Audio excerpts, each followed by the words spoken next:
अमरावती गुन्हे शाखेची धडक कारवाई लालखडी रिंग रोडवर 2 घातक शस्त्रांसह तरुण अटकेत.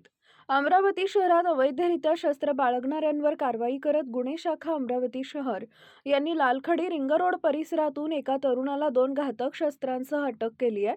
पोलीस आयुक्त अमरावती शहर यांच्या आदेशानुसार पोलीस निरीक्षक संदीप चव्हाण यांच्या नेतृत्वाखाली गुन्हे शाखेचे पथक पेट्रोलिंग करत असताना गुप्त माहिती मिळाली की एक इसम चाकू घेऊन गुन्हा करण्याच्या उद्देशानं लालखडी रिंग रोडवर उभा आहे.